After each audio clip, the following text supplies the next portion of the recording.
Alright, we're going to do an overview of my D100 here, Virgil.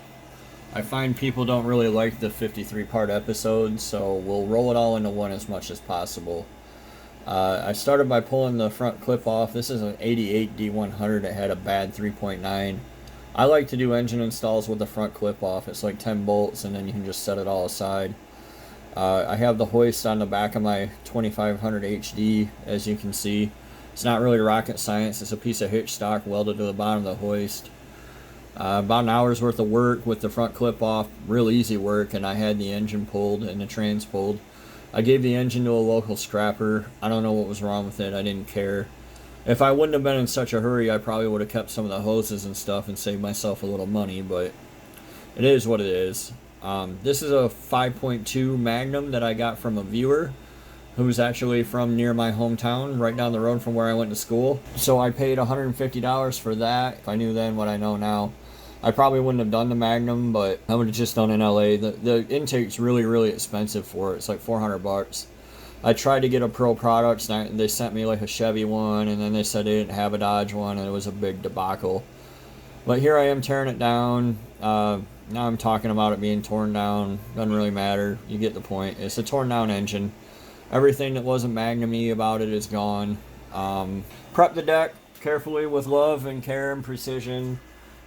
This is real life. This is really how I do it. That thing's not real aggressive like people think it was. And to clean the graphite gaskets off, it was kind of tough, but this was a running engine, and when I took the heads off, I had no reason to believe it wasn't. They use graphite gaskets, though, just like early LS's, so unfortunately I wasn't able to save it or reuse it. This is a Mr. Gasket with some copper spray on it. It's a little thinner than stock, and it should bump the compression some small amount. A lot of people say these leak, but we'll see. I don't know. They probably go to machine shops, too. I guess we'll see who's dumb, but the 5.2 and the 5.9 heads are the same. There's really no gain in swapping there. They are factory roller cam, which is why I went with one. I impacted the used bolts back in. I did double check them with a torque wrench, but they're always like 100 to 110 foot-pounds. Ready to go back in the back of the truck. The 904 got a, that's a 904 transmission. It got a Transgo TF2 kit. There's my engine installer 2500. Ready to back on up to old Virgil. It makes it really easy to do it by myself. You kind of go down and back. You guys saw the engine bracket video where I explained the difference. You can see the bracket there. It leaps out to me now that I know. This is how it looks all put together, mocked up. Those are the stock Magnum valve covers, stripped. I haven't powder coated them yet. I haven't decided. I have the timing cover there painted black. I don't know if I'm going to do that stuff in black. I have black. HEI distributor, which is hopefully easy for me to wire.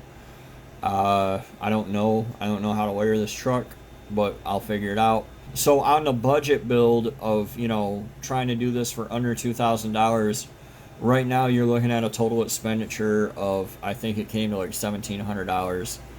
And then I'm going to need odds and ends. I have a starter. The 3.9 starter is huge.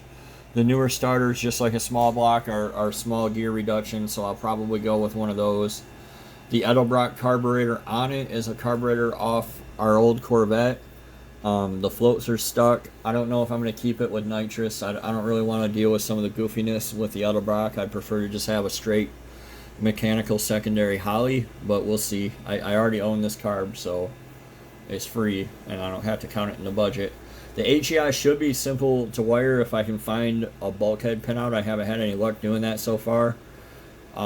Same with the starter. I don't know how to wire the starter or the alternator, but I mean, I'll figure it out.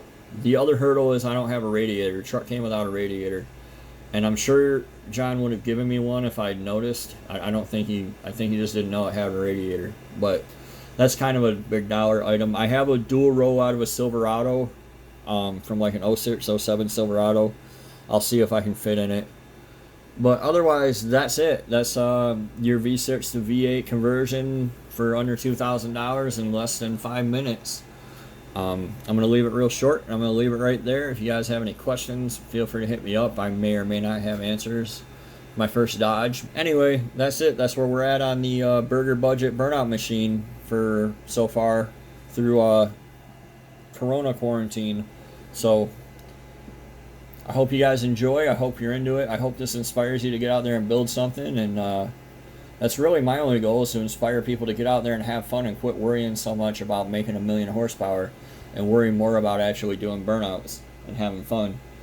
So I thank you guys for watching, and we'll see you next time. That's enough of my ramble. I tried to cut this down and rambled anyway. So thanks guys for watching. We'll see you next time on The Driveway Engineer.